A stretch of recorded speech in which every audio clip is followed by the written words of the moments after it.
দরবেশ বাবা, এদিকে আয়, এখানে বস।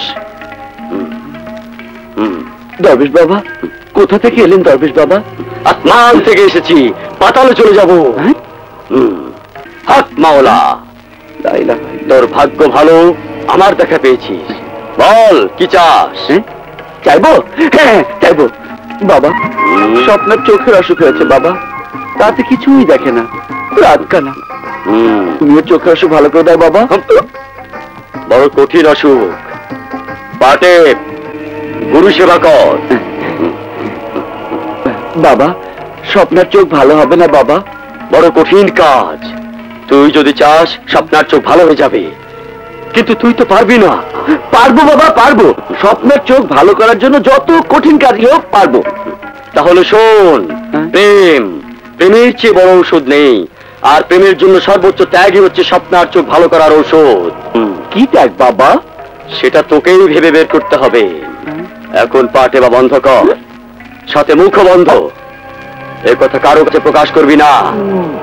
এখন ওঠ, 3 কদম পিছে সর। 1 2। চক্ষু বন্ধ কর। আমি জমিনে ঢুকবো, খবরদার।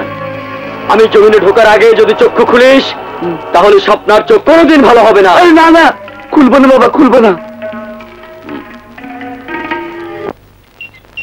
কি করছো রাজু ভাই? আমি স্বপ্নার চোখের জন্য মাজারে মানত করেছি। বলো কি রাজু ভাই, তুমি জানো না সাইবাবার মাজারে মান্নত নিয়ে কেউ পায়ে হেঁটে যেতে পারে না? জানি।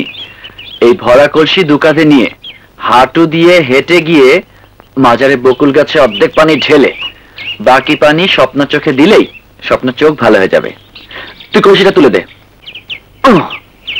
কিন্তু সাবধান, মাঝপথে কলসি পড়ে গেলে মান্নত তো পুরো হয় না, এমনকি মান্নতকারী মারাও যেতে পারে। মারা গেলে যাব, তবুও স্বপ্নার চোখ ভালো করার জন্য রিস্ক আমাকে নিতেই হবে।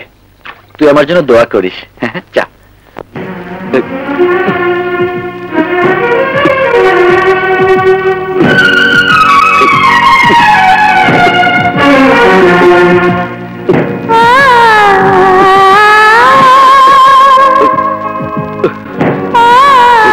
স্বপ্না, স্বপ্না, এই যে স্বপ্না। কি হয়েছে দুলাল ভাই? শীঘ্র রাজু ভাইকে থামাও। কেন, কি করেছে রাজু?